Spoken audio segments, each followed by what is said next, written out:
So the big question, the BJP's gamble in Karnataka, old guard versus new guard. How will the BJP be able to hold the party together? Joining me now, Sandeep Shastri, National Coordinator Lokniti, based in Bengaluru himself. Madhu N. Rao is the BJP spokesperson. Aishwarya Madhav is the Congress spokesperson. Madhu Rao, we've already seen a deputy chief minister quit your party today, a chief minister flying to Delhi saying, I will contest even if you don't give me a ticket. Is the BJP ready to do away with the old guard and really try in some way to gamble with newer faces of sorts in Karnataka? Good evening, Rajdeep. I think I would only say so much that ours is the biggest party having some small problems. We are going to settle it down. Our National General Secretary C.T. Ravi is already on record to say that it will be settled in a couple of days. You know, in electoral politics, this is but for natural. There would be some initial hiccups, but I'm sure at the end of the day, perhaps a couple of days, things will be settled and we are onto it. I mean, from a perspective of you asking me as to what would be the nature or why has it happened, all I would say is perhaps, there was a consultative process which took on. There was a deliberations right at the district level core committee. It went to state core committee. It went to a parliamentary board, of course, and the Central Election Committee has decided. Perhaps having some intentions for a bigger new opportunities, that would be conveyed in the due course. So I'm sure in a couple of days things would settle down. You're saying your party has gone through a consultative process. Aishwarya Madhav, while the BJP is experiencing dissension at the moment at some level, what they have done is taken a risk.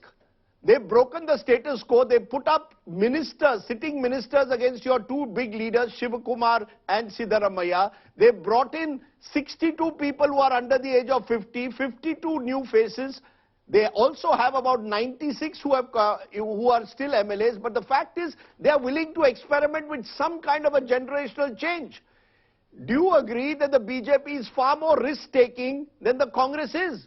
You're relying on the same old war horses. Good evening, Rajdeep. I don't think it's risk-taking. I think this was necessary purging of the old guard because if you look at the old guard of the BJP in my state, whether it's Mr. Yediyurappa, Jagdish Shettar, late Mr. Anant Kumar, you look at the faction of the BJP that they came from, and this is not a Gujarat model. This is very particularly a Karnataka story where under the guise of elections, you retire people and completely leave them redundant one. Second, if you believe you want to put your war horses against Mr. D.K. Shivakumar and Siddaramaiah, you obviously also have to concede that they have the fear because you've given both R. Ashok and Somanna second seats, both of which they cannot save themselves from, Rajdeep. And the fact of the matter today remains, if this was such a consultative process in the BJP, why is it that two former deputy chief ministers, one former chief minister, several sitting MLAs have not only rebelled but have protested about the manner in which they've been treated? The BJP here has absolutely no consultation whatsoever if you're looking at the dissent that is coming out. And what risk are you talking about? You have 30+ dynasts still there. You have ministers' kids taking the seats for them. And you basically in certain seats where you wanted to purge the old guard or supporters of a former chief minister on who you built your party, you've moved them away and given the ticket to other people who favor your Delhi lords. And that is the reality of the party today, Rajdeep. There is nothing new. This is not great electioneering. This is convenient purging of the old BJP in Karnataka. And look at the history. Look at the Janata in Yediyurappa and what Prime Minister Modi is doing to them. Now, may I come in? Is it a purge? Yes, Mr. Rao, respond. Is it a purge of the old guard? Somewhere you've realized that you now want to look at a post-Yediyurappa BJP. At the same time, you're trying to hold on to your Lingayat base. Most of your candidates, a large number, 50 odd, are from the Lingayat community. But you want to look beyond Mr. Yediyurappa. You want to look beyond Mr. Shettar. Isn't that the case? That you're trying to find a new leadership? Rajdeep, well, to my Congress counterpart, I could only say so. That we are having some aspirational changes which are happening in terms of what Modi ji has thought about. So in terms of that, we are having 52 new faces, 8 women, doctors 5 we have, academicians we have 3, IAS and IPS who are retired we have 2, retired government servants we have 3, And of course, others we have 8. So therefore, on that angle, I would always say, and there are 31 PhD holders and also 31 postgraduates.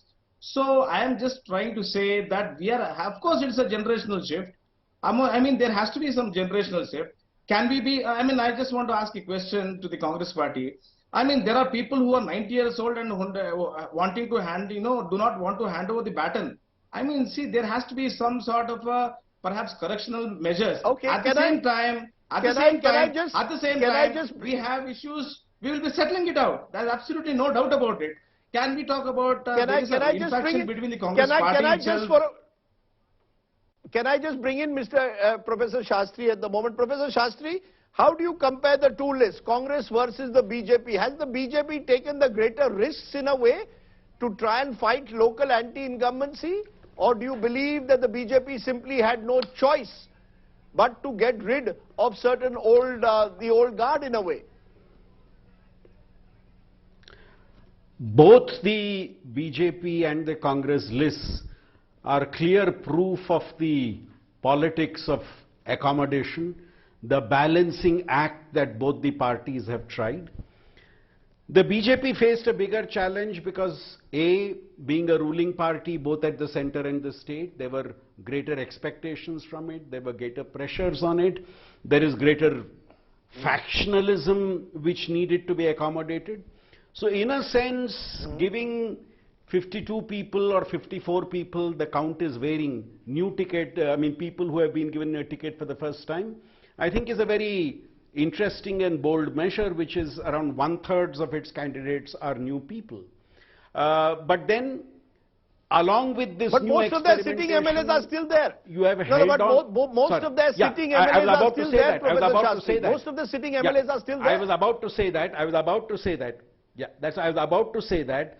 All those who moved into the party from the Congress and JDS and became ministers, they have been given tickets, save one, where the son has been given a ticket. So I think while new faces are there, the old tried faces are also very much there. And remember also, Rajdeep, most of the new faces are being put up in constituencies where their party did not win the election last time.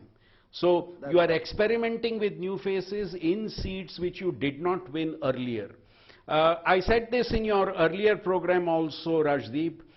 I am looking at the Dakshin Kannada region where of the 10 sitting MLAs who were denied, 5 are contesting, 5 are people from this region who were replaced.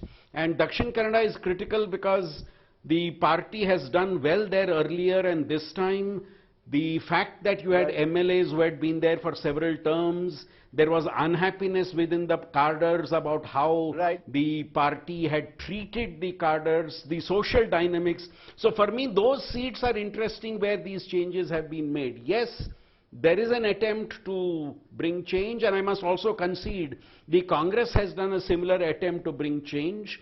And I think the upper hand will be with the party who is able to put a lid on the dissent faster and more effectively. And I think the next few days will decide who is able to do that better. And I'm still looking at the remaining 30-40 seats for both parties, because those will be also critical in terms of the factional fight that is on. Right. Well, either way, Karnataka is going to be the state we'll be focusing on in the next few weeks. We've run out of time on that discussion. We could have got much more in, I guess, but we will, because the Nataka in Karnataka has only just begun.